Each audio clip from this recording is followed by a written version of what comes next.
Ora daya kok drangap-drangap cangkeme kok kenek. Sak penake dhewe ora. Loh, iki ngapa Bagong kok ucul klambi, ngetoke tatoku. Waduh. Endi tatomu? Iki nang lengen iki. Ula kok gubet gelas.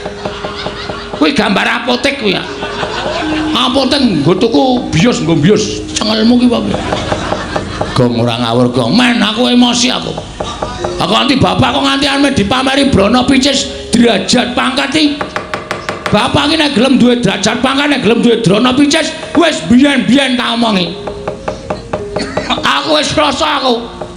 Kerawan anak-anak Pandhawa ki karang kadempel ayem, tentrem manyes. Arep 39 derajat. Ning kanane dadi ayem, dadi sejuk. Kaya ana Esa. Asik kok. Asik kualik ora. Anggepe rumangsane apa? Nang barang ketekan Durna kok saka 39 derajat kok rumangsaku kaya ngedep geni dadi 45 derajat. Muntuk-muntuk nang ngendas. Omongane ora enak. Omongane mesti gawe geger, omongane mesti gawe kisruh. Mbok sampean ki sadar menemban. Sampean ki pendhita lho. Sampean ki wis gelem nganggo serban, nganggo kethu putih. Kuwi sing suci aja mung sandangamu putih tok, ning atimu ya suci ya. Atimu ya resik kok. Nek sandangamu kaya ngono kuwi tak sebutake kowe pendhita ndok bosok kowe. Jabamu putih, jeromu mambu. Aku gak saduli tomel mel kok gawe marem. Wiwit aku momong wong tuane nganti tekan peputra mongko wis gagah-gagah. Lah kok iki malah padha pating gruduk rawuh mrene nala gareng. Iki ndara-ndaramu putra-putra Pandhawa padha rawuh ana ing Karang Kadempel. Wah, jan ya melu marem ya, Truk. Arep mingsak nyawang kowe. Awak dhewe ya ngerti laire Ndara wis anggene biyen piye. Awak dhewe ya ngerti laire Ndara Antaséna biyen piye, laire Ndara Karkaca piye, Ndara Abimanyu piye, laire Ndara Antarja piye. Saiki wis kaya ngene iki rasane kaya tuwek kae ya, Truk. Heeh. Aku kelingan jaman laire Ndara Gatotkaca biyen. Bayi abang cemplungke kawah Candra Dimuka dijedi dijer awake balunge copoti kabeh ganti wesi kabeh. Nek ngono kae robot ya, Tru. Ha ya iya. Mula nek nesu awake kaya tembaga. Oh. Awake kaya tembaga, awake dadi balung kabeh, dadi wesi kabeh. Balung pak wesi, Tru. Dadi wesi kabeh. Marang yo omong kleru ora ya entuk wae. Aku kelingan laire Ndara Antaséna biyen. Lho, kowe ngerti to, Gong? Ngerti. Sesar kuwi. Wah. Mula ora wonge gleleng to kalung usus. Heeh. Mula ndugal kewarisan. Sing lairke Ndara biyen Ndara Antaséna iki laire ning ndi? Anu nang ngendi kuwi? Rumah sakit ngendi kono kuwi? Rumah sakit ngendi kowe iki mung gawane ngarang kok. Ndara Antaséna iki lair ora dingerteni sapa-sapa, ngerti-ngerti goleki bapakne. Kuwi ning lakone. Ora kon durur lair sak. Kowe ran jaman semono ora nunggu. Heeh. Wong kene wis cetha kok ya mesti ana sing nyetel HP ya, Truk. Ha iya.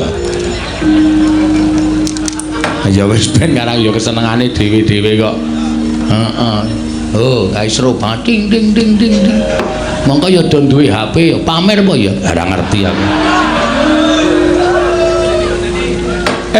Ndara, wilujeng rawuhipun. Kakek Semar slamet tekaku, bektiku katur ya, Kek. Kula tampi dawuh sami-sami Ndara Antaséna wilujeng, Den. Ya Kakek Semar slamet tekaku. Aku ngaturke bekti ngersane Kakek ya, Kek. Wilujeng, wilujeng. Kula tampi Ndara Karkaca wilujeng. Ya. Siwa Semar slamet tekaku. Aku ngaturke bektiku katur. Nggih, kula tampi, kula tampi. Ndara Antarja ya slamet. Aku ngaturke bektiku katur. Siwa Semar. Nggih, kula tampi. Ndara Abimanyu, iya iya. Siwa Nayantaka slamet aku ngaturke bekti Siwa. Nggih kula tampi. Ndara wis anggeni bekti kula Den. Iya Nala Garing tak tampa pangestuku Tampanana. Ndara Antasena bekti kula katur ya Nala Garing tak tampa pangestuku Tampanana. Ndara Garukaca Ndara Antarja bekti kula katur ya Nala Garing tak tampa ya Nala Garing tak tampa. Ndara Abimanyu bekti kula nggih Den. Ya Nala Garing tak tampa. Ndara Wisanggeni bekti kula, Ndara Antasena bekti kula, Petruk tak tampa, Petruk tak tampa. Ndara Garukaca Ndara Antarja bekti kula, ya Petruk tak tampa, ya Petruk tak tampa. Ndara Abimanyu bekti kula nggih Den. Ya Petruk tak tampa pangestuku Tampanana. Yugong gentenan. Ndara Wisanggeni Ndara Antasena Ndara Garukaca Ndara Antarja Ndara Abimanyu lantaran bekti kula kunjuk. Kok dirotone ngentekake wektu. Meng ngaturke pambagya setengah jam dhewe. Iya, Bagong mak tampa pangestuku Tampanana. Ya Bagong tak tampa pangestuku Tampanana. Ya Bagong tak tampa pangestuku Tampanana. Ya Bagong tak tampa pangestuku Tampanana. Ya Bagong pangestuku Tampanana. Ngandel ora ming pangestu ta. Ora ana sing kacret sithik-sithik. Bagong ya sapa-sapa dijaluki, sapa-sapa ditembungi ora. Wong kaya kebangetan ora. Nun sewu. Lah kok janur gunung kadingaren rawuhipun ndara-ndara kula lancur-lancur pendhawa menika keparengipun Kakek Semar Bloko Suta wae satemene ingkang nganti lawan kadang-kadangku kuwi aku. Sampean iya. Lah sebabe Kakang Antasena nalika semana tak kanthi saka Ngrandu Gumbala, Kakang Garukaca tak jujul ning Pringgondani. Kakang Antarja tak jujul marang Jangkar Bumi apa dene Kakang Abimanyu ya tak pethuk marang Tanjung Anom. Panggriyen sampeyan kok nglumpukke anak-anak Pandhawa rawuh mriki niku wigatosipun mung bakal padha tak kandhani Mitra Sasmita ingkang tak tampa kek. Aku kuwi ngimpi. Lah kok impenku mau banget gawe bombong ati ning Wisanggeni. Aku weruh Kakek Semar kuwi mangku Sang Hyang Candra gumebyar cahyaning Kakek Nayantaka. Wekasan sapa ingkang cedhak lawan Kakek Semar? Kaperbawan marang dayaning sunar ingkang metu saka angganing Kakek Semar. Wekasan dadi ayem, tuwin dadi tentrem, atine ingkang padha nampa sarta antuk sunar ingkang metu saka raganing Kakek Nayantaka. Saka petunganing Wisanggeni, Kakek Semar bakal nampa kanugrahaning Wang Mahanasa. Mula entuk ora entuk sawaning para putra iki bakal ngempek kamukten ingkang bakal tinampa dening kakekne Semar. Mula banjur aku nganti lawan kadang-kadangku kabeh ingkang wigati aja nganti keri. Upama Kakek Semar pancen bakal nampa kanugrahan kabejan sarta dayaning kanugrahan mau aja mbok agem dhewe nanging paringna marang para putra Pandhawa dimen padha melu ngempek kamukten kanugrahan ingkang bakal tinampa dening kakekne Semar. Cah cilik kok pintere Raja Mak-jamak. Aku ki duwe anak cilik wae petuke Raja Mak-jamak. Sapa, Pak? Ya kowe kuwi. Ndara Wisanggeni iki arep etungen to, semene iki nom dhewe. Ning kok pintere ora jamak-jamak, ngendikane teteh, ngendikane titis, tur dasare bener karo apa sing tak gagas, bener karo apa sing tak karepake. Nggih, kula nampa. Matur banget panutan pepindhan ya, Kek, sami-sami. Ning kanugrahan iki mboten ajeng isa kula gayuh. Merga syarate angel. Lho, syarate apa? Syarate kula kudu isa nglumpukke pusakaning jagat telu cacahe. Pusakaning jagat telu cacahe kuwi apa wae, Kek? 1 Pustaka Jamus Myang Jimat Lima Sada, angka 2 Sekar Wijaya Kesuma, angka 3 inggih menika pusaka aran Kyai Nenggala. Monggo niku angel digayuh. Niku pusakaning para priyayi, niku pusakaning para luhur. Nek kula kongkonan anak-anak kula niku meng semaguh tanpa bukti, kakehan gunem tanpa guna. Gelem mangkat, gelem makarya ning perkara kasembadan lan orane ora iso dijagake. Mula gandeng nek sampeyan kepengin ngempek kamukten utawa wahyu ingkang bakal tumedhak wonten ing Karang Kadempel, ya kudu wani mbudidaya. Kudu wani banting raga meres kinget. Mengkono kek nggih. Ya yen pancen kaya mengkono ora usah kuwatir. Aku mengko sing bakal nggayuh. Pusaka telu tak boyo marang Karang Kadempel. Ampun sembrono lho. Ampun gampang ngucap. Ngoten. Ucap niku dicundhukke karo kekuatan. Ucap niku dicundhukke karo kepinteran. Ucap niku dicundhukke karo kekuwataning raga lan jiwa. Merga sakniki akeh wong sing kakehan ucap ning ora dicundhukke karo kekuwatane. Wekasan ana tetembungan kokehan gluduk kurang udan. Tom kosong Allah apa kok tom kosong tong kosong berbunyi nyaring ngene ya Tru. Ayo nek cara basa Indonesia ngono kuwi omongan oke ning ora ana nyatane kene iki kok tak nganake kene mbel ora ana nyatane ora ana lah niku nek sampeyan sago ya sago tenan ning nuwun sewu nek ming kandhek wonten ing lair mboten sah mawon mengke ndak malah ribet-ribeti kek aku karo Kakang Antasena ing bakal budal marang negara Ndorowati ing wigati nyuwun ngambil Sekar Wijaya Kusuma nek ingkang wa mboten pikantuk aku nggawa Kakang Antasena nek perlu takon ngamuk ning negara Ndorowati lah niku jenenge jilih ning nganggo kekerasan kaya ngenten niku mboten prayoga nek iso ya dirembuk sarana becik tak budidaya ngrembug sarana becik aku ingkang sagu ning Ndorowati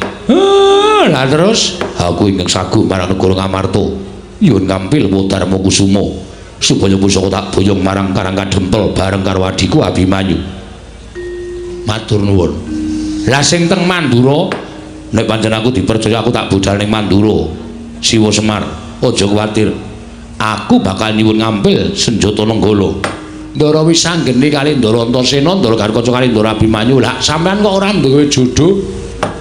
Iya pancen aku mung ijin. Nek kira-kira tak wenehi kanca purun mboten. Nek pancen diparengake aku gelem. Bagong kowe melu Ndara Antarja. Aku ketoke arep masuk angin ya Pak iki. Wong mau cangkeme le omong bantere ora jamak. Waras apik kok bareng entuk gawean kok masuk angin. Wong masuk angin ki ra iso ditebak. Ketoke mau waras ngerti-ngerti terus meriang terus kerokan ya pirang-pirang kowe iki ora terus ngarake aku ngono kuwi. Siji wong masuk angin, loro wong mati ra iso ditebak. Ana sing lagi tenguk-tenguk kepengin kedulungan wayu mejang. Ngerti-ngerti modar ndasmu kuwi. Kowe nyemoni bapak kowe senengane ora. Mangkel aku.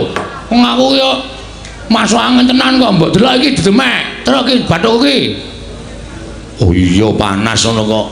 Heeh. Nek kira-kira madang waras ora, Gong? Ana kuwi waras. Madang kok njur waras ora. Tergantung lawuhe. Oh, nek ming tempe ya suwe 3 dina le waras. Nek sate kambing ya karo tengah jam wis waras.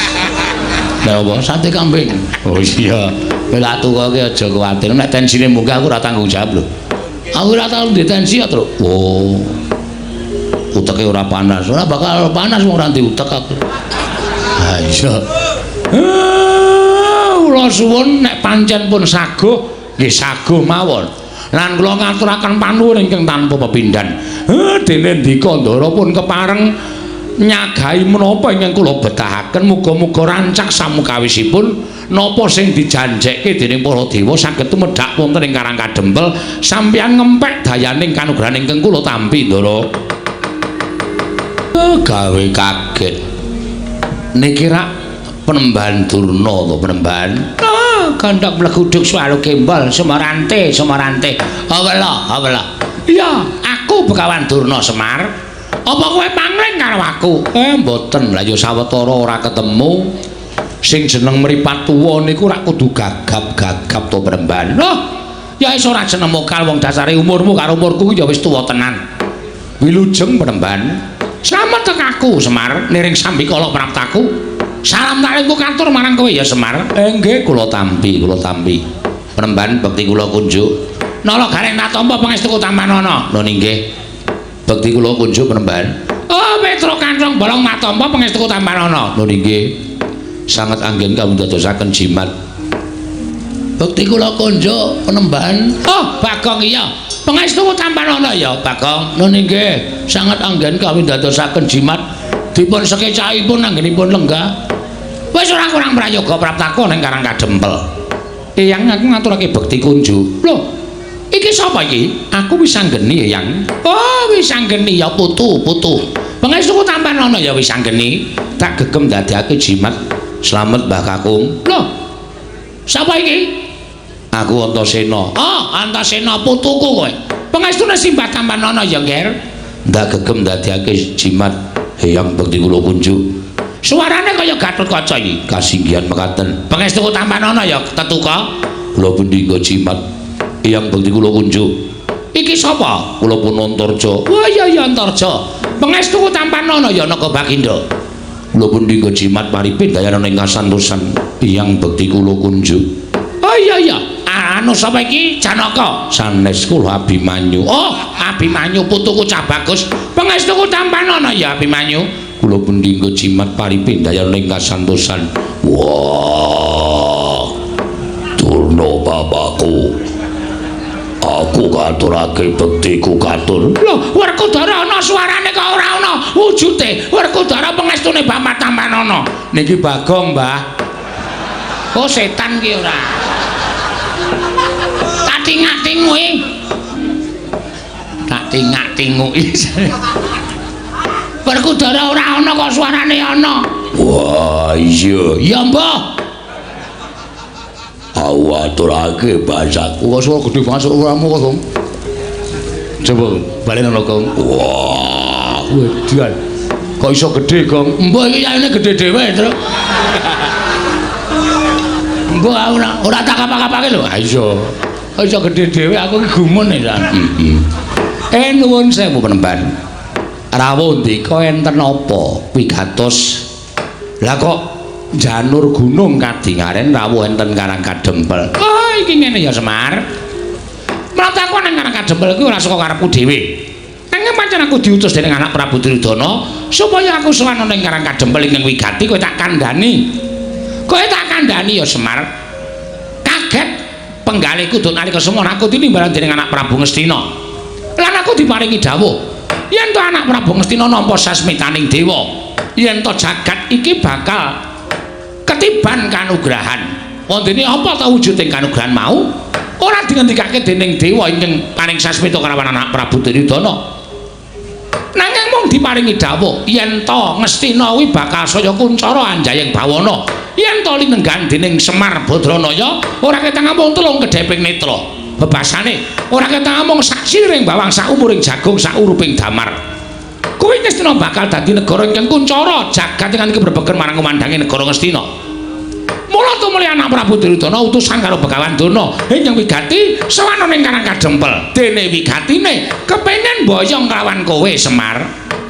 Mula praptaning Begawan Durna ning Karang Kadempel iki kadhake sangganing para Sata Kurawa ing wis jangkep nggawa tandu jempana joli-jolan bakal binoyong marang negara Ngastina. Ora ketang mung teleng kedheping paningal kowe rawuh ning negara Ngastina ya Semar. Kowe prapta ning negara Ngastina. Monggo anak Prabu Duryudana wis paring dawuh karo aku, Bapak Durna, menawi Semar kersa rawuh wonten ing negari Ngastina, nyuwun menapa dipun paringi. Menawi perlu nyuwun brana picis, nyuwun wujuding brana picis, hargya kencana jamrut hergeni dipun paringaken dhateng Semar Badranaya. Nyuwun pinten gerobak, pinten kereta, menawi perlu Karang Kadempel menika dipun guruki nganggo brana picis. Ngono ngendikane anak Prabu Duryudana. Mula Semar prataku nang papan kene kuwi ibarate kaya dene dewaning kamulyan. Ingkang bakal menehi kamulyan marang kowe lantaran anak Prabu Duryudana. Kowe rawuh sedhela wae ning negara Ngastina, balimu uripmu bakal mubra-mubru, uripmu bakal mulya, uripmu bakal ora kekurangan apa wae. Malah ngendikane anak Prabu Duryudana nek Semar gelem ning negara Ngastina saklawase bakal pinaringan pangkat nujum paranpara ana ing Praja Ngastina, kowe bakal mukti ngawibawa Nyakrawati Mbau Denda. Omahmu ora bakal kaya ngene wujudane. Oh, Semar, kowe iki mesakake temen kok. Uripmu sarwa ngrekasa. Coba to, kowe ora ketemu aku pirang puluh taun. Monggo saka pewayanganku kowe ora ketemu aku pirang-pirang tahun kuwi bayang aku lho. Omahmu kuwi wis apik, omahmu kuwi wis becik. Ning kok panggah kaya ngene coba. Pendopo nek le pendopo, ning payone ana gendeng, ana seng, ana plastik. Apa kaya ngono kuwi wangun pendopo? Tur ing atase kowe iki abdi ning para Pandhawa lah kok iki ra lincak biyen kae ora ganti-ganti. Nganti dilemeki triplek barang. Uripmu kok kaya ora kepenak to Semar. Mula iki ana kalodhangan. Yen kowe gelem sowan negara Ngastina, apa kang dadi kekayaanmu bakal kasembadan. Nek perlu omah iki dimbrukke, kowe mbangun sing anyar. Bangun sing anyar. Prabaya ora saka kowe. Nanging saka negara Ngastina bakal dicukupi. Kowe pengen bangun omah wujud kaya ngapa? Omah sing kaya kepiye? Bakal kasembadan. Waton kowe gelem sowan negara Ngastina. Kowe kandha. Kowe njaluk sandangan cara kepiye? Kowe sesuweng ora mung suweng wujude lombok abang kaya ngene iki abang-pengke. Kowe nganggo suweng sakurungan jago dumadi saka inten bakale kewer-kewer kupingmu. Ning mesti bakale kelakon. Mula kang saka kowe Semar ayo ta. Aja nganti kowe mikir kaping pindho, aja nganti kowe metung-metung bola-bali. Iki kalau jangan kowe entuk kamukten. Kowe entuk kamukten. Nek yen kowe ora gelem tak boyo marang negara Ngastina. Oh, Semar. Anak Prabu Duryudana wis maring dawuh karo aku, bahwa Durna sagedhakan menika panjenengan boten saged boyong dhateng Semar Badranaya. Ginanipun menapa panjenengan kula sembah? Ginanipun menapa panjenengan dados pujangganing negari Ngastina? Ginanipun menapa panjenengan kula sembah-sembah minangka guru kula? Mboten wonten ginanipun. Menawi namung boyong Semar kemawon panjenengan boten saged ateges Durna menika namung pendhita ingkang boten wonten nyatanipun. Buktinipun kawon kaliyan Semar Badranaya. Mila tinimbangane aku kosin bali marang negara Ngastina, paripaksa aku ngruda peksa karo kowe Semar. Yen kowe ora gelem tekan negara Ngastina, tak ruda paripaksa. Bangga bakal tak rampungi, budi bakal tak sembadani. Apa sing dadi karepmu bakal tak wujuti. Rupak wani, jembar wani, padangane wani, petengane apa meneh Semar.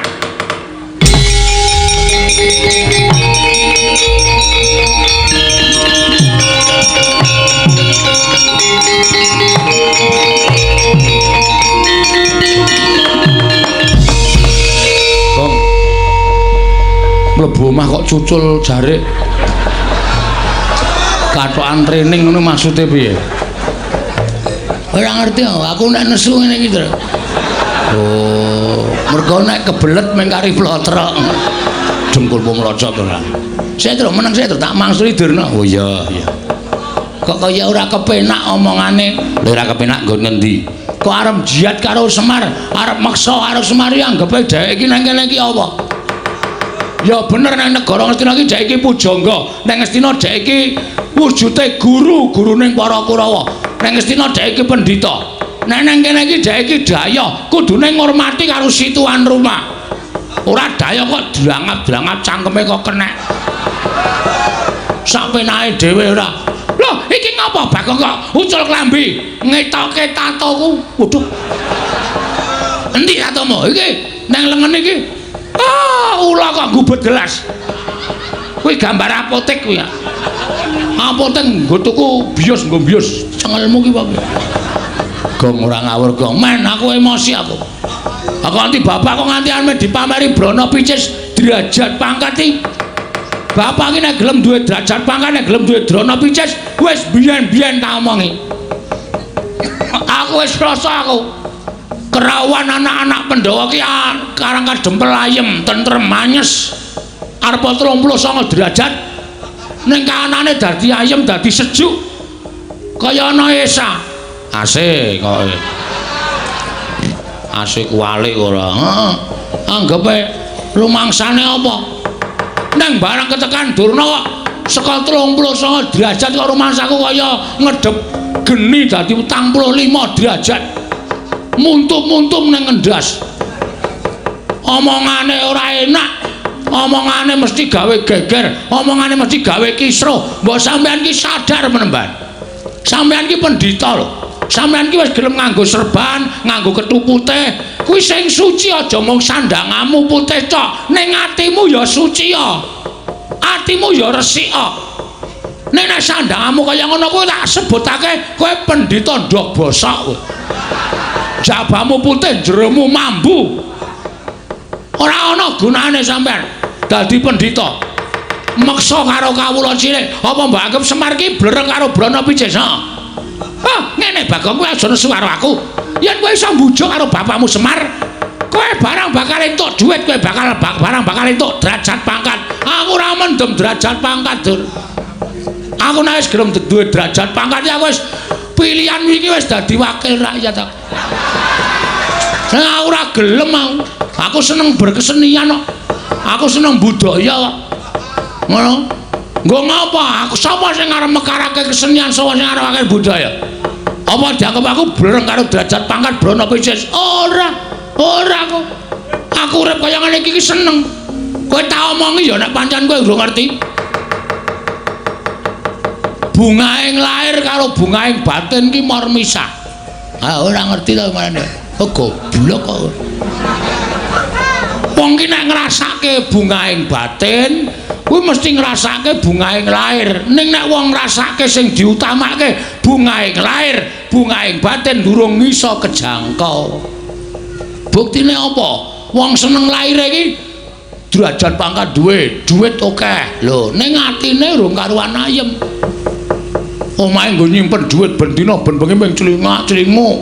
Nek tanggaku mbrobos kene, nek tanggaku mlumpat tembok njukuki dhitku, anane ming suudon. Mongko wong curiga kuwi dosa. Anane ming numpuk derajat pangkat, numpuk Brana Picis karo numpuk dosa. Ning wong cukup kaya aku ngene iki. Tak omongi ya. Mangan sedina ping pindho wae tak gawe tentrem, tak gawe ayem, pancen rejekine sing gawe urip tumrap Bagong ming semono. Ning tak gawe wareg arep jane ngintir-intir. Ning sing penting atiku seneng anakku iso mangan, bojoku iso mangan. Ora nyimpen Brana Picis kokean sak madya. Ora curiga karo kiwa tengene, ora keweden nek dibobol, ora keweden nek dicolong. Ayem matine. Ngono. Apa mbok anggap urip nang alam padang ki sing utama ki ming bondo donya? Ya ngono wae piye? Sabar kok, sabar ya. Watuk ya aku ya ora apa-apa. Tangane, mah. Tangan berita nggo idu ora. Padahal ora kowe. Lah nek sagedakan iki arep mboyong karo Semar dengan cara memaksa. Itu Anda sudah melanggar hak asasi manusia. Anda sudah melanggar kemerdekaan setiap insan. Wah, edian. Bagong ngomongane apik tenan ya. Aku S8 e. Oh. S ki mung tekan 3, S3. Aku S8 kok. Apa kuwi? Sinten sumerep silit tapi lak gesos kowe. Patoton dasmu lho kok. Kuwi mung ngomongane cah cilik kok nggo dagelan ora. Kula kelas kali kula kelang-keling. Kacok kula keling-keling. Heeh. Hah? Aku arep mengimbangkan iki karo Brana Picis nang kene salah nggon kowe. Nek kene kowe arep pamer Brana Picis boyong karo Semar, anake ragil sing ora trima. Lho, ning ngono kowe wani karo Bagawan Durna. Wah, lah ora tau ndelok wayang kok. Nek ndi-ndi Bagong ora wedi karo sapa-sapa. Bagong karo Durna ya wani, karo Sengkuni ya wani, karo Duryudana ya wani, karo Pandhawa karo mangsa aku ki wani. Kowe wis tau ngerti lakon Bagong Gugat durung? Dewae tak usah asik. Nek urung ngerti nanggap. Ora mung ngenteni lek ku crita, tuna aku. Apik kowe gayeng, dewae murat marit tak sikat kabeh. Lah kok mung Durna. Apa itu? Kecil macam mana? Oh sampean pamer nang kene nggawa Sata Kurawa. Ha keroyokan. Sampeyan iso nyenggol Semar, boyong Semar tak peksa nang ngendi jenenge negara Ngastina. Nek gumlundung sirahe Bagong. Lho, ora lho iki serius. Yen ngono kowe wani karo Bagawan Durna, sing tak wedeni apamu? Dudu nang kene papane wong neter katitean. Ayo metu jaba. Piye? Metu jaba. Wis ijab kok metu njaba. Rugi. Oh, wis muhrim kok. Anggo ngapa tetet gong tantil dasmu lho kowe. Cangkem elek ora. Kuwi mbok yo sing apik ngono. Kowe ngapa sing ngajari ya kowe ya. Bahane iki kan sing ngajari kowe. Nek ora ditokke sanggon-gon ora. Lah kuwi malah kurang ajar kuwi. Ditokke sanggon-gon kuwi. Ora yo ngregeti to. Oh, ora. Ayo, matu Jawa, tuntut yo. Lakon makan.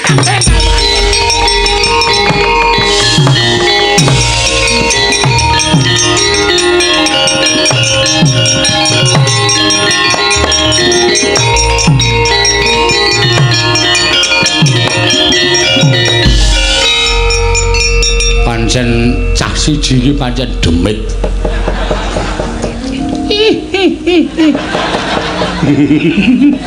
Awiran delok polahe Bagong iso guyu dhewe dunekke demit ya.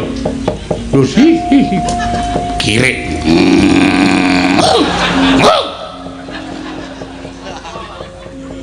Ngapa ya, Pak? Kowe iki tak omongi to. Ha piye? Maksudmu kene mau piye?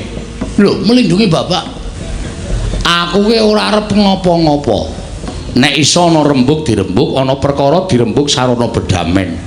Lah kok mesti kowe iki gawe geger, mesti gawe rame. Iki nek kowe kaya ngono kuwi tak ngibarate jagung bakarane. Agene ana jagung mbok ditokke, Mir. Ora, kok cah goblok ora.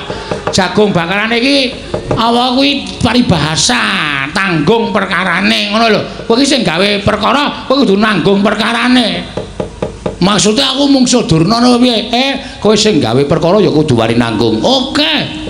Meng Durna kok pancen aku niat kepengin olahraga asine. Nandingi Kurawa. Gong Kurawa iki arep kaya ngapa digdaya-digdaya lho Le. Ora wedi aku. Lah terus kowe arep kowe sing ngertok ndelke sapa? Iki ngapa iki doting pendelik iki? Wo, setan iki ora. Mulane kok kendeli ra jamak-jamak. Nek ora ana iki aku ya meneng wae. Gandeng ana nom-noman iki gunane apa? Mula aku terus gleleng to menano apa jenenge sambil menyelam minum air. Tegese piye kuwi? Main ketok nek Bagong kendel. Ora ngerti nek sing tak tantangke iki piyai-piyai iki. Mangke tak aku ditonton wong semene kok wah Bagong gleleng tenan jane ya nul. Pancen wedhus tenan. Mbek, mbuh. Ora caturan. Ndara Antasena. Piye, Kek? Niki anak kula Bagong batur sampeyan wis goleke gawean. Nyuwun ngapunten nggih, Den, ora apa-apa. Gong, nun. Kowe wis tuwa, leren ngaso. Kula tak tandangane. Krungu ta kowe. Niki nom-noman sing tanggapi ngene iki. Bagong kowe rasa melu-melu Kurawa tak tandangane. Ndara Gatot kaca pancen jos. Bagong rasa melu-melu tak tandangane Bagong. Wah, Ndara Antarja nyos. Mengko kowe lingguhan karo aku, Bagong.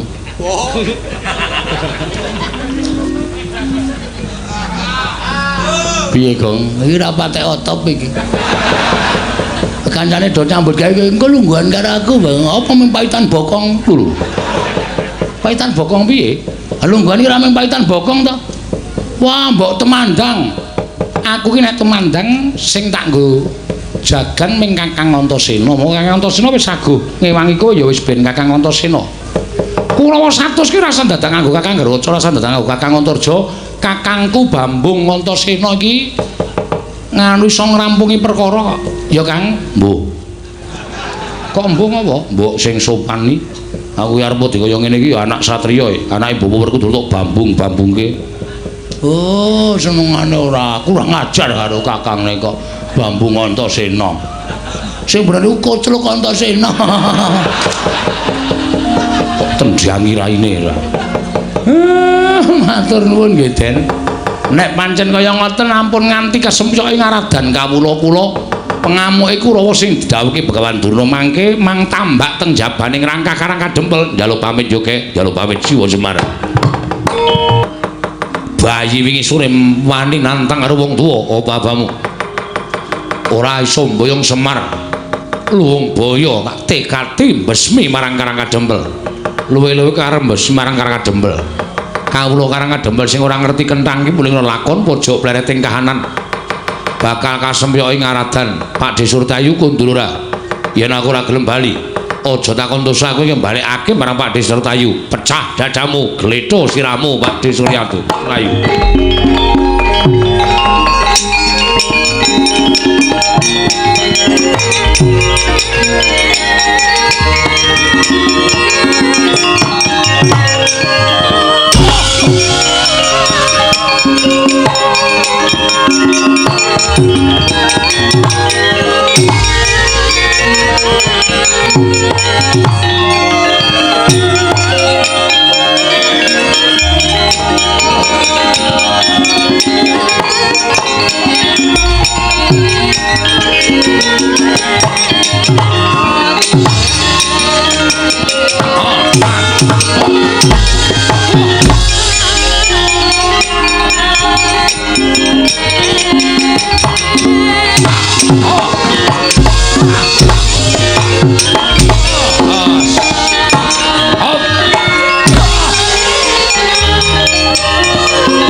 Godhok pecah sirahmu. Waduh, kleru len jupuk aku. Tak kira nek glugu garek Kartomarma hancur. Wah, pinter kowe nggih. Kurawa Semantri ajeng kula ceblokke kabeh. Tak ceblokke maksude kula dudutane saka njeron bumi. Iso wae. Saken apa? Iso. Ngamot ambegan. Wis, pun. Meneng wae yo. Nggih. Ngamot ambegan sing tenanan, ngamot ambegan kok omong.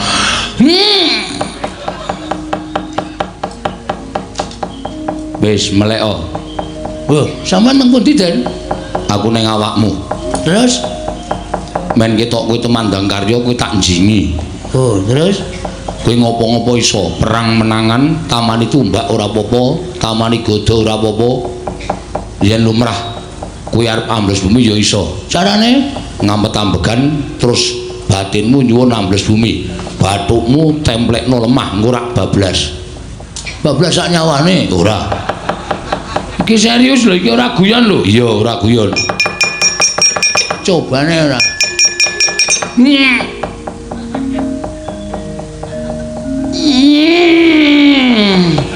Piye kok ora wani? Engko nek kaman ngapusi kula semenang. Tenanan. Oh, piye? Wah, gleleng iki. Ini ora tau brabrek Kurawa ora bakal rampung kan.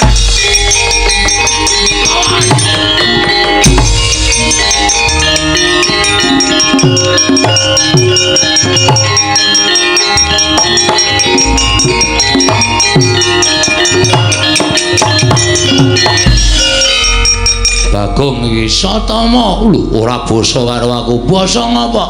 Kowe rene arep gawe geger kok dadak tak basani. Jaluk Semar Badranaya. Bapakmu kok rene? Tendangane ora.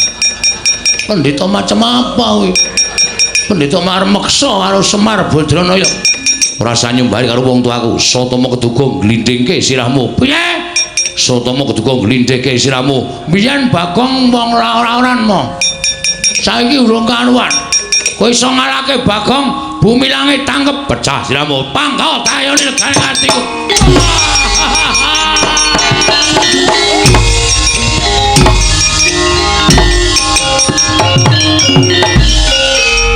Ngomeng tanganmu. Ayo, nya. Wih, jan. Ora edan iki serius iki. Mudhar kowe. Mudhar apa? Ya, leno pangedawak cacahke Kalonjana. Lho. Nggo ngopo? Nggo makane kowe-kowe. Wah, setan. Aja pamer. Ketiban tumbak. Endi tumbakmu? Urung dicupuke.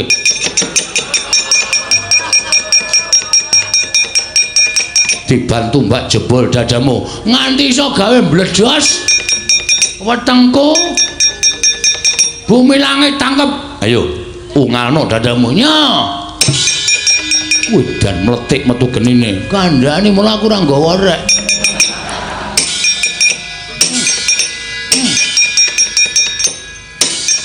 Kowe ngapain nang ngene, Reng? Ora apa-apa ndelok kowe. Ngati-ati ngundak kena pegaman, nganti kowe kena gaman tak nyemelangi kok. Aku nek perang biasa tak tambi omong-omongan ngene iki kok, Reng. Ha soalé canggleleng kok ya. Terus barang nanti ngono nganti ana apa-apa dipenake mah. Dian ki menungso apa iki? Menungso apa? Wis ora apa-apa to, diamu dadi kono mati ya.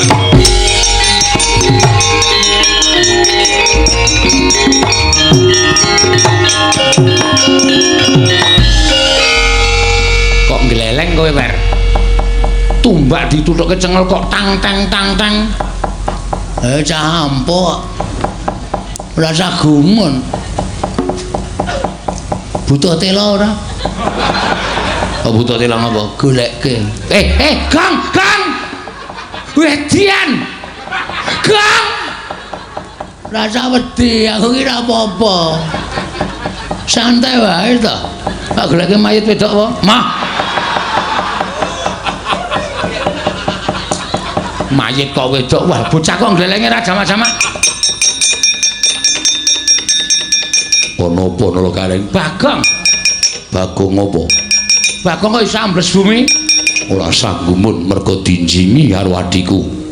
Adi sampean Dimas Antasena. ora setan iki. Mbok kula dinjingi teh. Iya, Mbok kula dinjingi men ampuh kaya Bagong. iso wae. Arep kok pamer kaya Bagong. Nggih, ngusah asik Kurawa.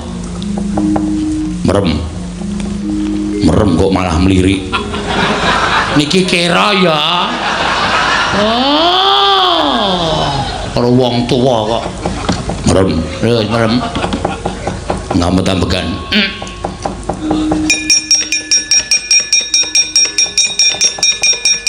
Wis melek. Sampeyan teng pundi? Aku ning awakmu. Kuwi lah. Terus kekuatane Mabura.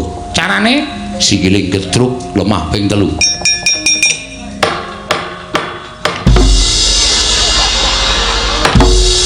niki enten kampase mboten niki. Kok banter banget kok nek nabrak apa-apa. Batinmu muni mandeg. Gleleng saiki. Wah, sapa kae sing etok? Durma Gati Timbres Dasmo.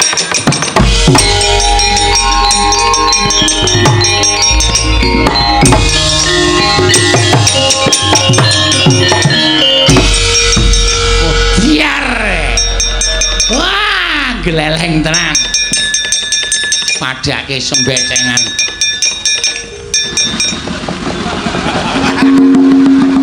Kok aleman reng. Le tuku gas nendi? Gas matamu ora. Iki lho delok iki lho. Iki aku iso nek di atas tanah itu bisa lho. Mumpul sithik kok. Wah. Golek kolah ra ono gendenge. Areng apa? Nginjen kaya. Sempatan nih. Weh lah Bagong ngampuh gareng ngampuh.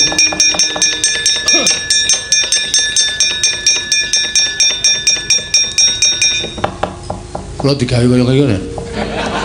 Digawe piye? Gawe kaya gareng kali Bagong.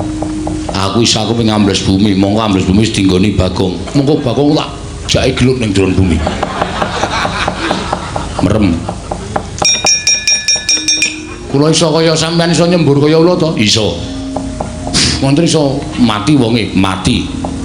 Wah, niku wis apik. Merem apa-apakan.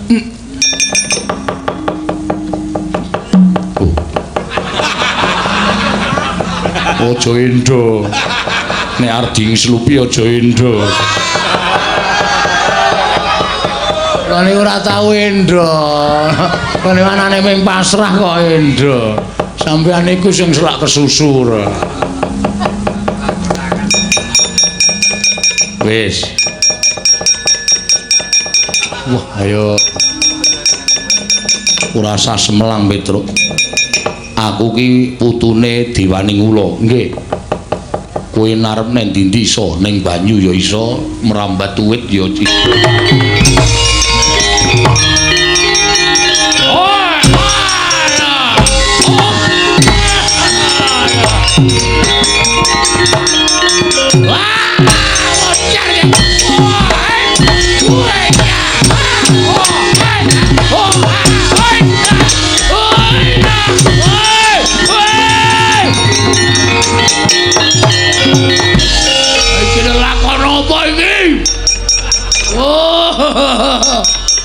Kapokmu kapan?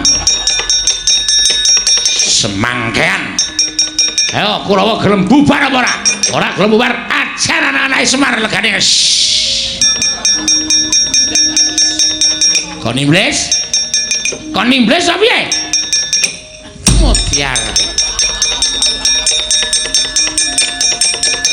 Oh, kapokmu kapan kowe? Kowe ngapa ya, Truk? Oh, kowe iki senenge cah kurang ajar. Gong, napa iki kilene nandur iki tenanan. Kok ambles bumi nggawa kantong gandum. Telone wong tok pethiki tok wadahi iki piye? Engko nek panen nek jebol rak wis ra ono telone to. Kowe engko tak kei to. Wah, aku nek carane ngono kuwi gah aku. Wah, gah Gong, aja balekke Gong. Wis kowe ra sampe melu. Santai wae to, kowe ra sampe melu. Pokoke butuhe kowe engko tak kei. Jeneng aku ra wani iki. Gong, wis wae. Oh, wis. Wah, kandhane kaya ngono. Dok gelut neng bumi sing weruh ya sapa? Wayang kok menganimasi. Waduh, iki piye aku dipendem sak dodo iki. Apamu kapan kowe? Balik iki, Gong. Balik iki ora semangkean ora. Ayo, patih sengkune ora nekuk penjalin golek dalan nyangkal putung gawa para sata Kurawa. Wow, konangan gareng Timbres saka Dirgantara.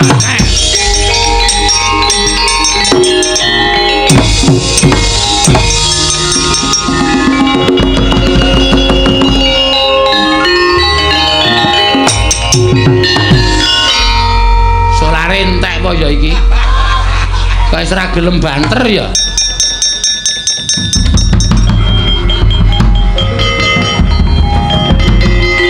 Wah, kabulatore reget iki ya. Suara-suarane mak blok. Man. Piye? Dicebloke sadodo, Man. Ceblake karo sapa? Wah, sampeyan nek ngerti gila.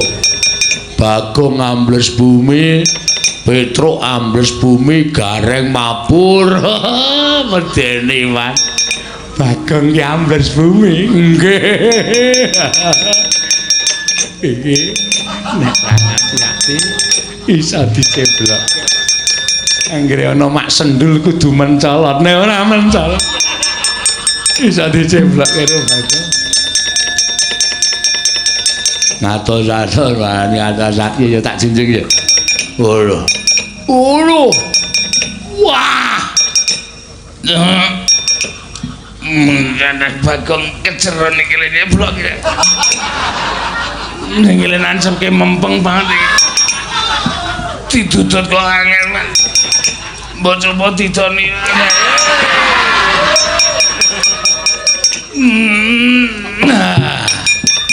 Aduh. Lega aku. Sampeyan ki wong tuwa to? Ngerti tandur lagi diceblok kok dijeboli. Mbok nek tukul njaluk. Antel mencelat kok. Sembetengan. Mlayu wae. Selak diceblokke meneh.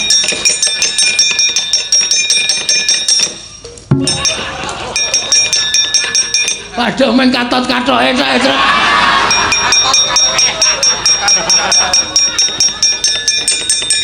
Demet. Gege karepe dhewe. Patih kok katoke ditarik. Untung lobok. Dadi ora sak wonge.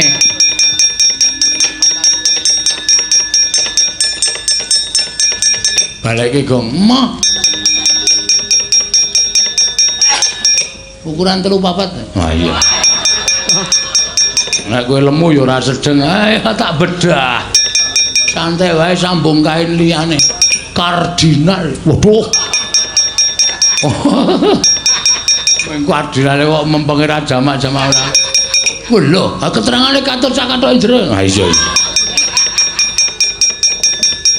Sengkone iki pate kok kathoke jero rendan. Rendan piye? Kaya saringan tahu lho. Kok nyanyi dangdut ya mbok ora ngerti ora. Semengane werna-werna.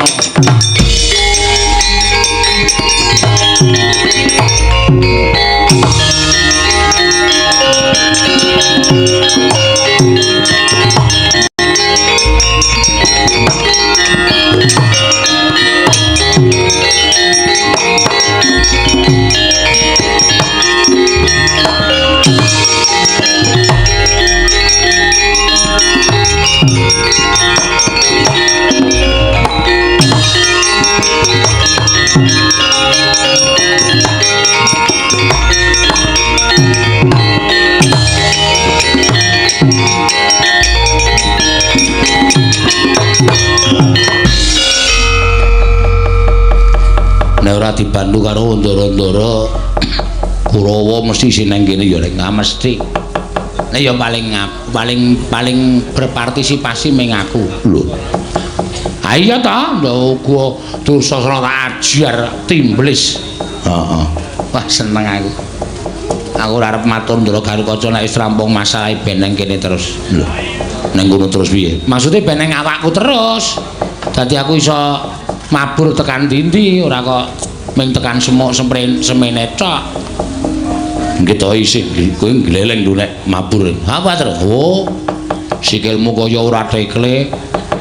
Tanganmu kaya ora sikilmu ora kaya becik, tanganmu ora kaya tekle, mripatmu kaya ora kira nek mabur. Kok parang yo gleleng tenan kaya aku iki.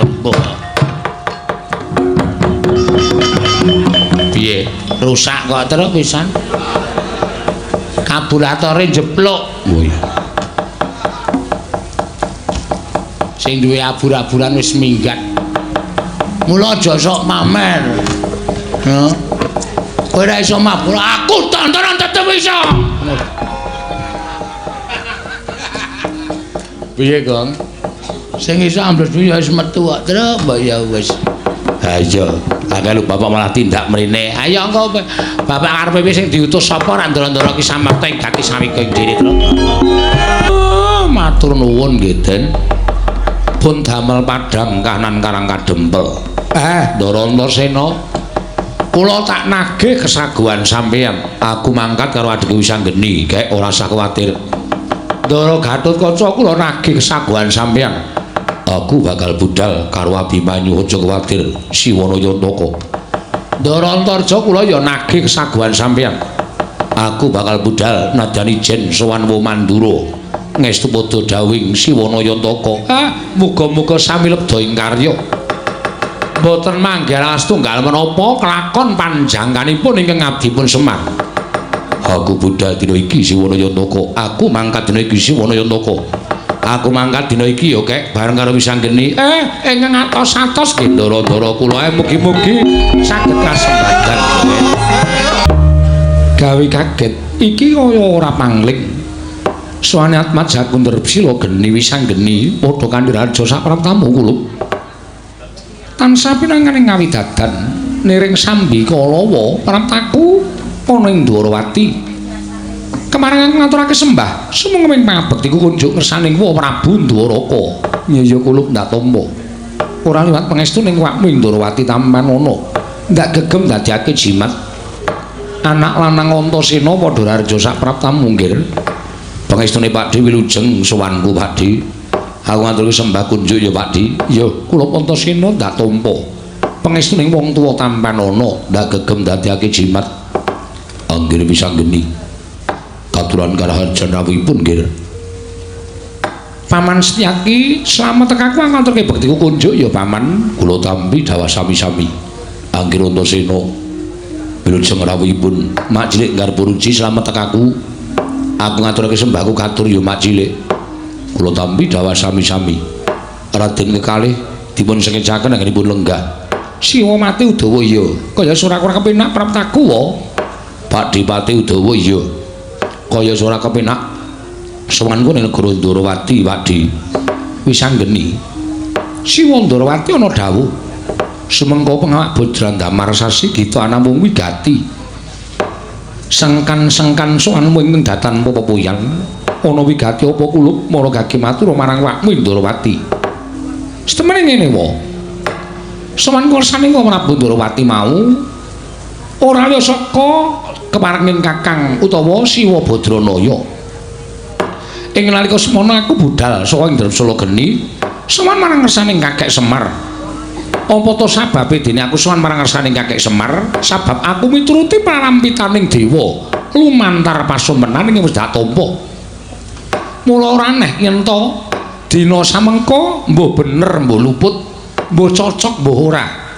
Yen to Karang Kadempel utamaning kakekne Badranaya bakal antuk kanugrahaning dewa. Wong dene kanugrahan mau bakal dayane bakal dirasakake mring sagung para kawula sak negara Ngamarta.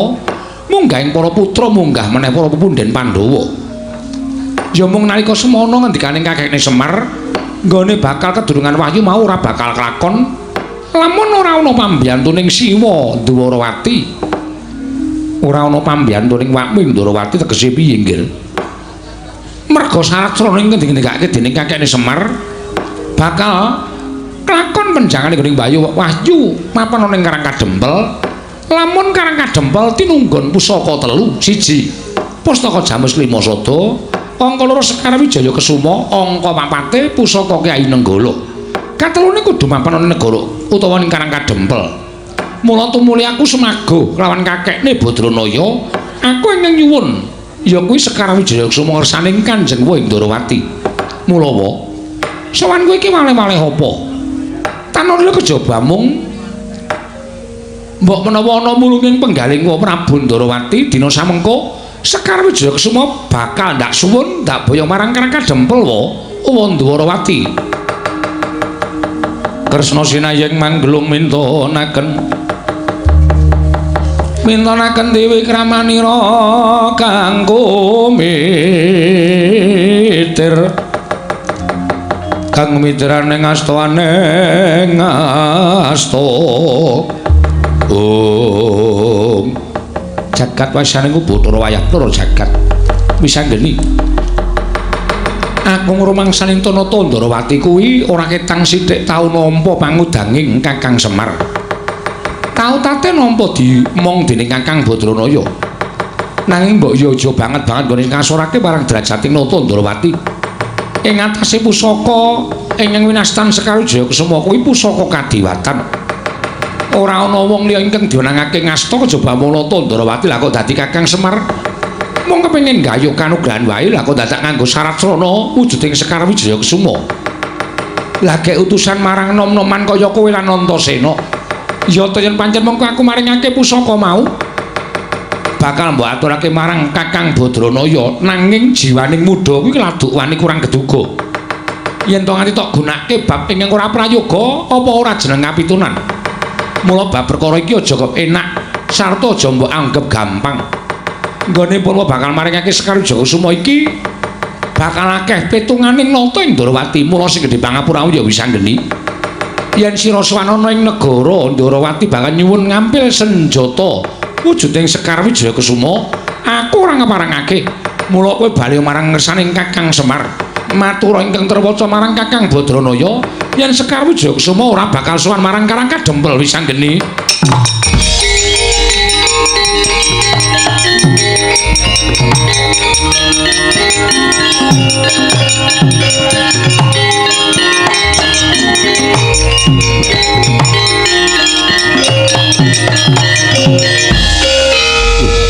Antasena Wadi lah kok dadi banjur sumaronong suwan munyaket kelawan Makming Ndarawati Blokasuta blakotang terus terang sing rembugan wisanggeni nek ana ribete lelakon iki sing tanggung jawab Antasena sirmu piye lah kok dadi kaya sugal ucapmu marang Makming Ndarawati ming padhe gelem maringake Sekar Wijaya Kusuma apa ora lho yen aku gelem maringake Ndarawati tentrem yen aku ora gelem maringake Sekar Wijaya Kusuma apa kelakon dosa Antasena ngamuk ana negara Ndarawati Siwa Ndarawati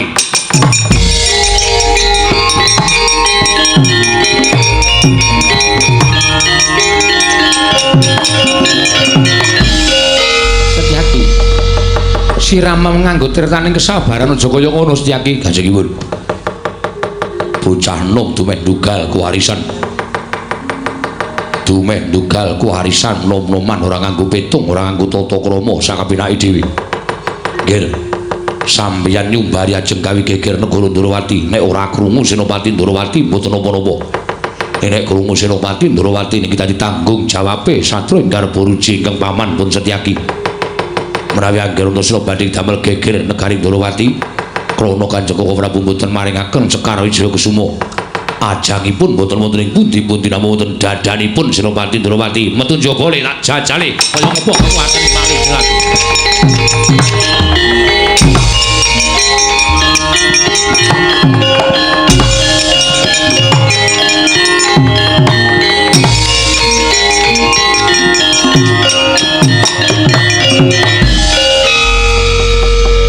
kaya wong jeneng bocah nom mula pendak-pendak kagol kogelan atine mesti tanpa nganggo pitung sing dawa tanpa digelar lan digulung udawa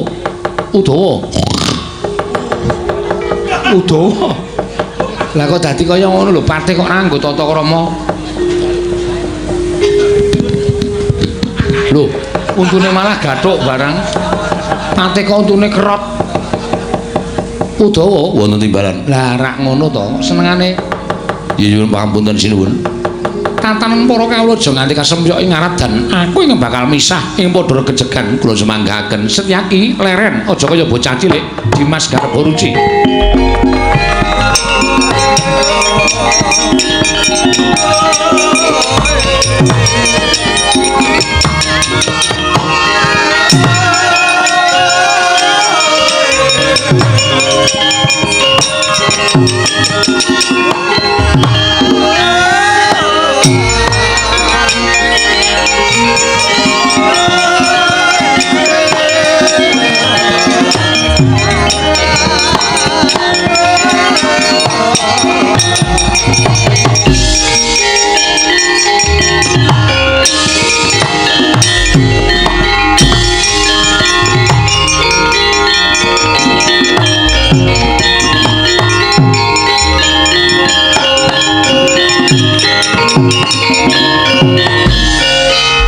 Kebabak peranggul mungging ayuda kebabak bawatnya bentar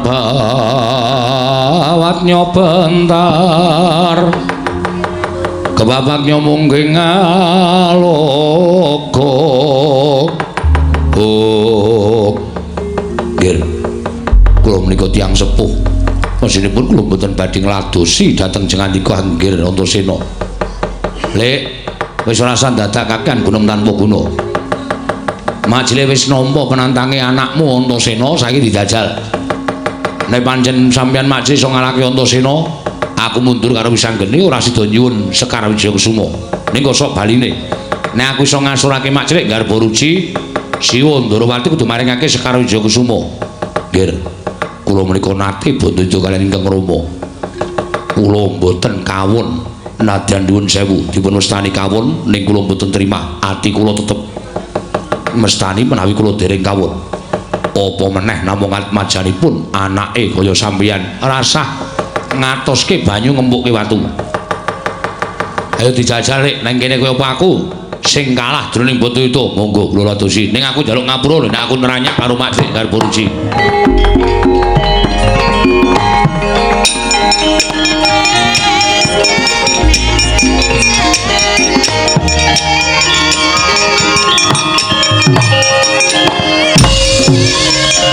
Aja indole.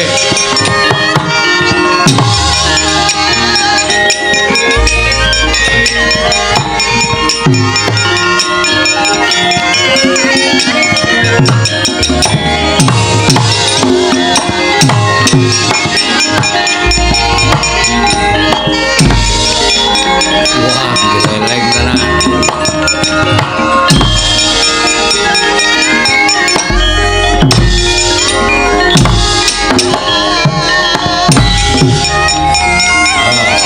Andring ngene iki.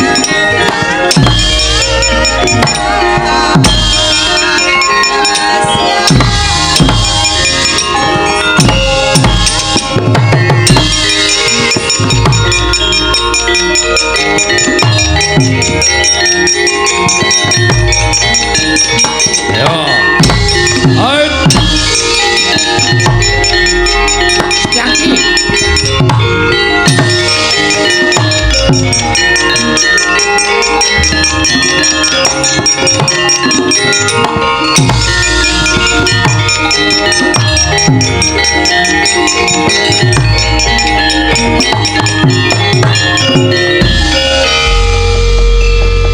Wong gerang-gerang kok gelut kok kaya caci Lek. Menguleng-ulengan. Gelut ki ya jotosan. Ha iki padha-padha ampuhe ngene iki kok, Dik. Majelis Setyaki tak jotos ya ora apa-apa, aku dijotos Majelis Setyaki ya ming kaya dicokot semut. Kula dipun jotos Anggir Antasena namung kados dipun cocok idum. Aku dijotos Majelis Setyaki kaya ming didumuk. Kula dipun jotos Anggir Antasena kaya dipijeti prawan. Aku dijotos Majelis Setyaki dipijeti rondo. Lho. Iki kok tekan wong wedok-wedok iki ngopo to? Ampuh kabeh, wis to ampuh kabeh. Setyaki ya digdaya, Antasena ya ampuh. Ning tetep aku ngamuk nek pancen Siwa Ndarawati ora maringake Sekar Wijayakusuma. Antasena piye? Upama tak gondeli mesti kowe bakal gawe kekir negara Ndarawati. Kang mangkono ora bakal prayoga dadiane. Heeh.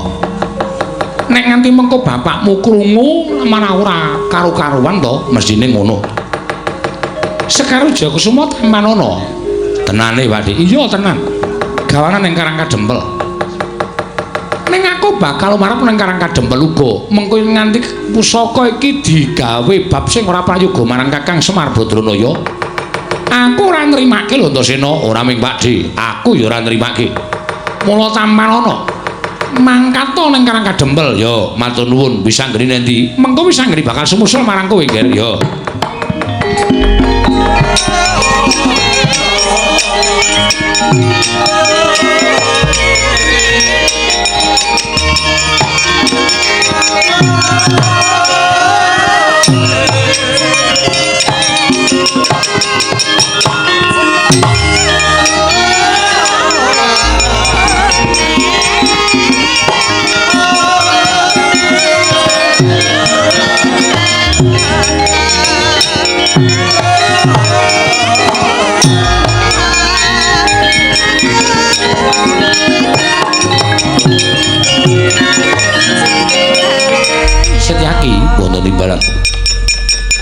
semene sadurunge wisanggeni Anantasena ki mau sowan Siadi ndak kanthi prapteng Datulaya saya temung bakal ndak kanthi pirembugan babagan perkawis menapa pasumenan ingkang ndak lakoni ingkang ana gandeng cenenge kelawan Kakang Semar Badranaya lah kok jebul ingkang pinaringan sasmitan dening para dewa ora ming pun Kakang Dewi nanging klebu anak-anak Pandhawa uga pinaringan sasmitan dening para Jawata mboten Setyaki wonten timbalan tunggun negara Paduka Kanjeng Prabu badhe tedhak dhateng pundi aku tak nglapat lakune anakku lanang sakarone kuwatir ing atiku ya sing tak kandhake ngarep jiwa muda kladok wani kurang geduga mbok menawa Sekar Wijaya Kusuma dienggo bab sing ora prayoga aja nganti aku ing kapitunan lha ngaten sembah kula ingkang ndherekaken Jengkar Paduka titip negara Setyaki nggih ngestaken dawuh Prabu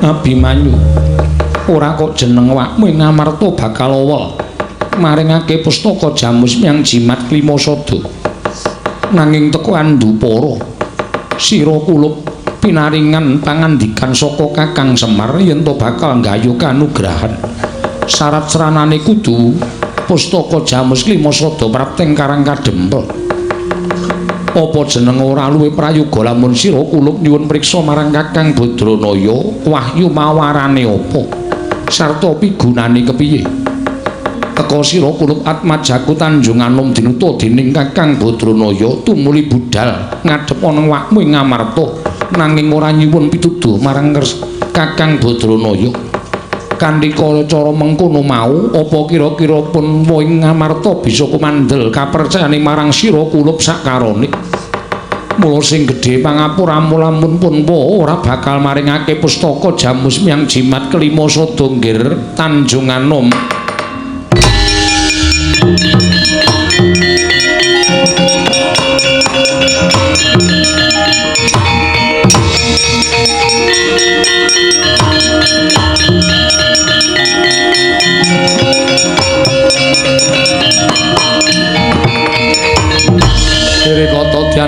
Gatotkaca tinon mapakarga suta tekapira Kresna kulup tetuka ana ponggir teka sajak ora prayoga kang dadi atinira kulup Gatotkaca nuwun pamunten Bu sampun dados kesaganipun ingkang putra ing Pringgondani bilih sowan kula wonten ngersanipun Kyai Semar Badranaya kula kedapi kantuk damel mila samangke gandeng Paduka Prabu sampun paring dawuh mboten badhe maringaken pustaka jamus miang jimat Klimasada kula nyuwun pamunten tinimbang samangke Gatotkaca menika dipun wastani satriya ingkang boten saged ngugemi dhateng menapa ing sampun dados kesaganipun paripaksa nadyan kula dados ndeking pengamun-amun bebasan putung kabandhemna remuk kasawurna kula mboten badhe kesah saking negari Ngamarta mrawi Paduka Prabu mboten kepareng maringaken wujuding pustaka jamus miang jimat Klimasada wah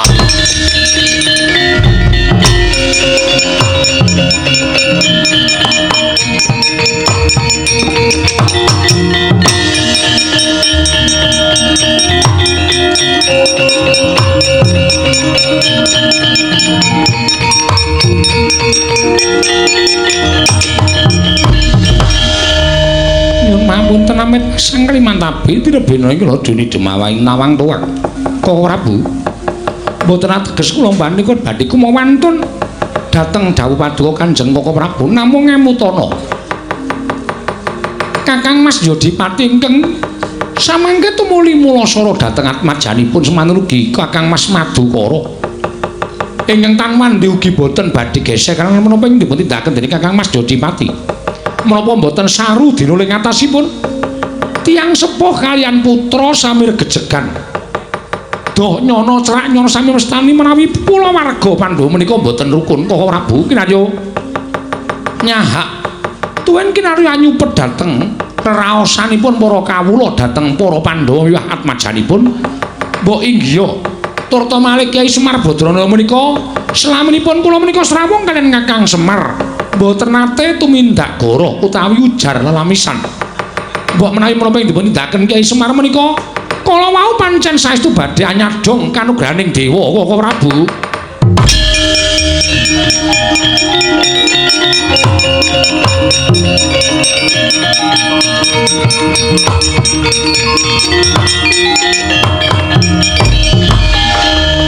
Sedewa wonten timbalan yata yen pancen kaya mengkono Dimas nanging tak jaluk Siadi aja mung kandhek ning pangucap tegese Siadi wani matur kaya mengkono kudu wani tanggung jawab mangke menawi wonten geseng ngrembak Kyai Nayantaka jangga kula kinarya lintu Koko Prabu gantinan pustaka Jamus Klimasada paringna marang Gatotkaca lan Abimanyu.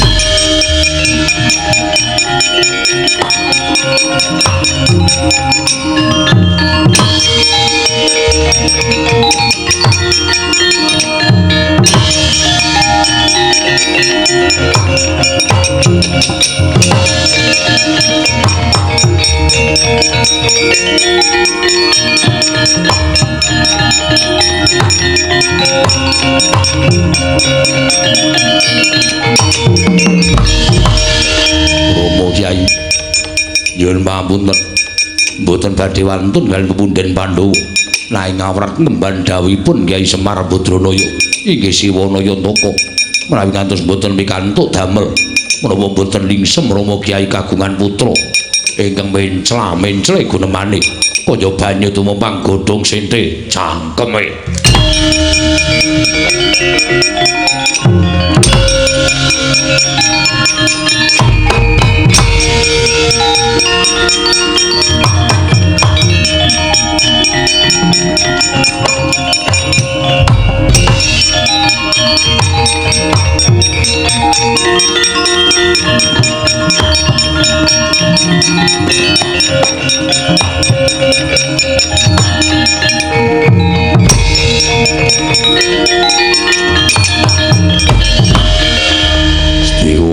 Wonten dawuh minggira ora sudi aku duwe anak wani karo wong gerang.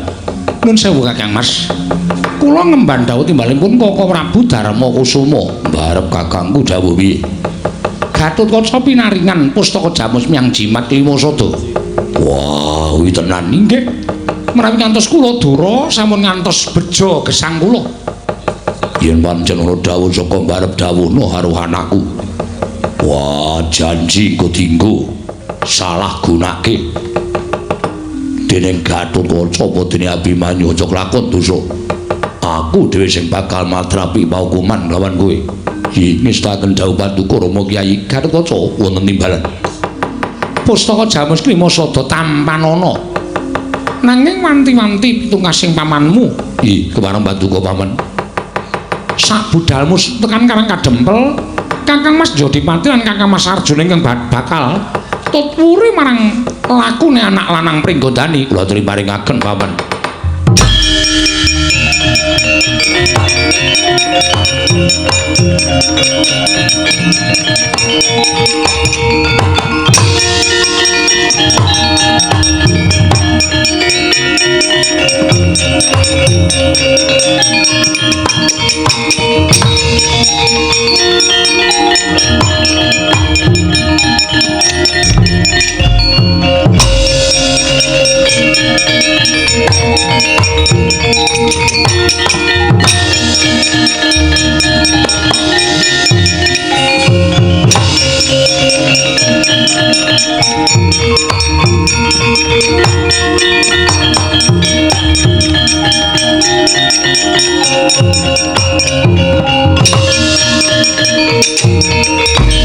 Alukon lakuning lekas kita linuteng kidung kadung katereng momong memangun manah rahayu yono tanah kolong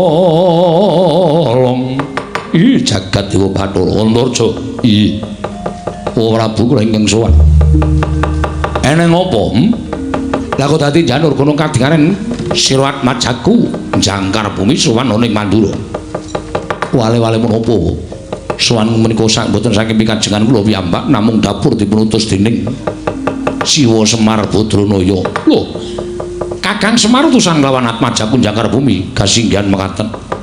Wigatine mugi dados ing kawuningan bilih Siwanaya Antaka anyur nyadhong kanugrahaning Jawata ingkang sakmangke kegiatanipun kanugrahan menika kala wau badhe andayani tumraping negari Ngamarta miwah pepunden Pandhawa. Nanging endinipun Ki Semar Badranaya sedaya menika saged kelampahan menawi saking pambiyantu paduka Kanjeng Prabu Mandura. Lho, pambiyantuku piye? Krana syaratipun kedah ngempalaken pusaka 3 cacahipun. Pustaka Jamus Klima Sada, Sekar Wijaya Kesuma lan Kyai Nenggala. Wa sowan kula dipuntus dening Ki Siwa Semar Badranaya supados nyuwun ngampil pusaka Kyai Nenggala badhe kula boyong wonten ing Karang Kadempel. Piye?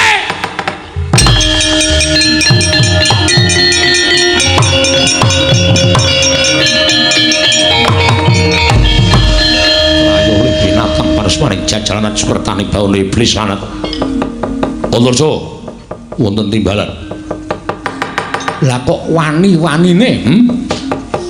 Kowe kumo wani matur yen bakal nyuwun ngambil Kyai Nenggala. Ngerti ora? Yen pancen kowe durung manut, yen pancen kowe durung ngerti. Pusakaning Baladewa kuwi wujude loro, kodrat karo wiradan. Sing kodrat mapan ana ing epek-epek Baladewa aran Kyai Nenggala, sing wiradan jenenge Kyai Alugara. Lah kok dadi Semar nyuwun ngambil Kyai Nenggala iku padha karo moteng-moteng tangan itu Baladewa iya. Iki ora bakal bisa digawa dening sapa wae. Iki mapan ning jeroning kulit sak jabaning daging. Cetha yen to Semar Badrana bakal ngrusak marang negara Mandura. Nyilih Kyai Nenggala padha karo ngilani jajane Baladewa Pati.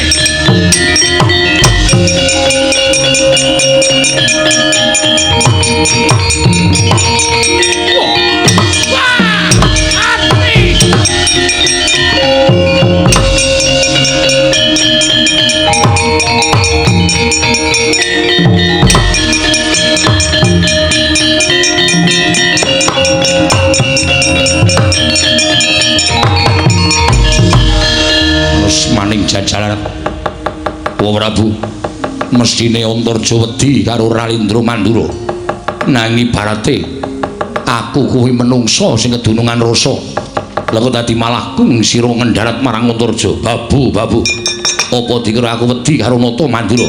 Ayo dijajal anak Jodipati karo Ralindra Mandura menang sapa ning kene ditemtokke Antarja.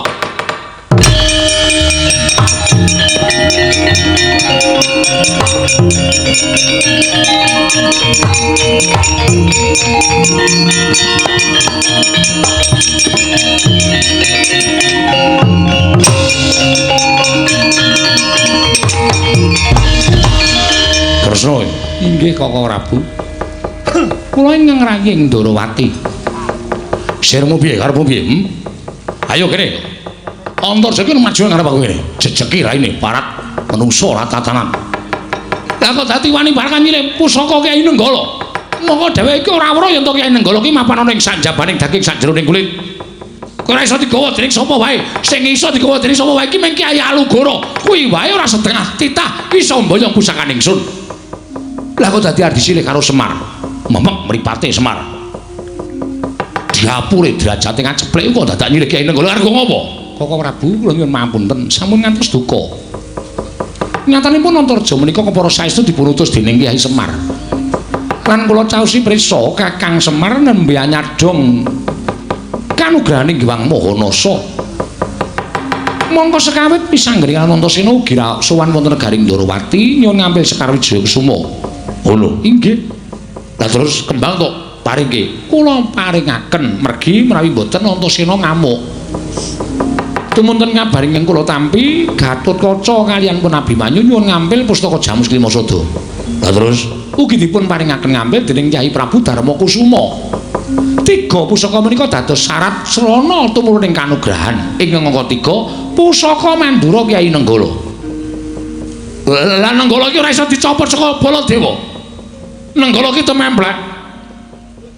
Tememplek ana ngawake Baladewa. Ora iso dicopot lan ora digawa sapa bae. Menawi ngaten Koko Prabu ngedharawuh wonten Karang Kadempel. Piye? Koko Prabu ngedharawuh wonten Karang Kadempel. Menawi upami mangke Kakang Semar Sembada pikantuk kanugrahan sak mboten-mbotenipun Koko Prabu pikantuk dayaning kanugrahan. Ngono Kresna. Inggih Koko Prabu. Yo, ayo aku manut karo Kresna.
Bala Pandhawa myuk gumulung mangung sireng sata Kurawa kambahungke Kakang Semar kula Den apa pancen kepara nyata ature anakku Ndrepsila geni wisanggeni kawan apa dene Antasena leres mekaten matur nuwun pun paring ngambil Kembang Wijaya Kesuma. Iya Kakang. Kakang Semar apa bener kang dadi ature anakku pringgondani apa dene Tanjungana mboten geseh. Kula sing dawuh, kula sing nyuwun tulung sami sowan teng negari Ngamarta. Matur nuwun pun paring ngambil pustaka Jamus Miang Jimat Kliwasada. Kakang Semar apa kepara nyata? Leres Ndara Antarja to? Ya. Lah pun di pusaka Nenggala. Yen ora saka kareping Baladewa pusaka Nenggala ora bakal bisa wal saka karepe Baladewa. Mong sekedap kok niki nggo jangkep syarat srana reruba pepanggil. Aja nganti gotang kaya ngeten iki Ndara Baladewa.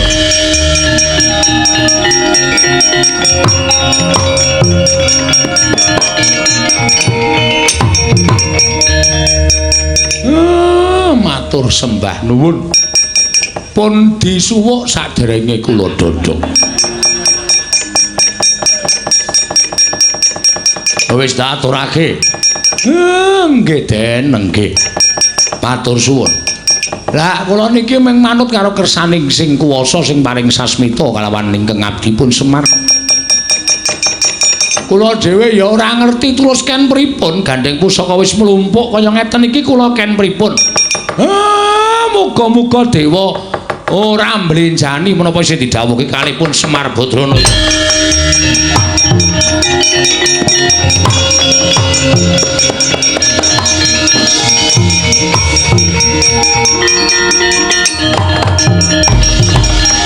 Kilak tadet saliweran sak nginggiling Karang Kadempel. Tumunten mendung angen danu satemah peteng dedet. Karang Kadempel dumadakan ana kirat ingkang nganyigar punang mendung biar padang trawangan. Sumunar jumlorot saking dirgantara tumedhaing wayu katentreman mapan wonten ing Karang Kadempel. Andayani tentreming negari Ngamarta. Mandura miwah Ndarawati tetunggalan manunggal dados sajuga.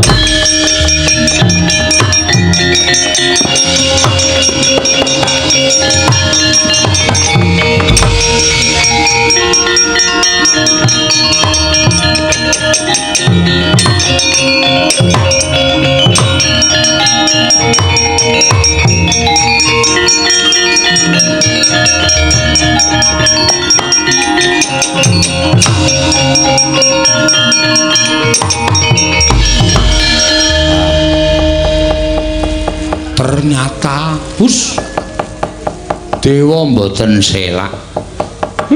Jumbo kalian apa sing didhawuhke kalih kula.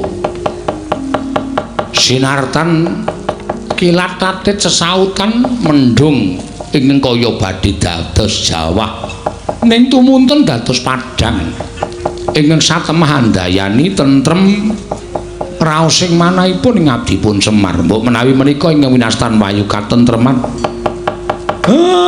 Tentrem menika mugi dayanana dhateng negari Ngamarta Ndarawati lan Mandura niring sambikala.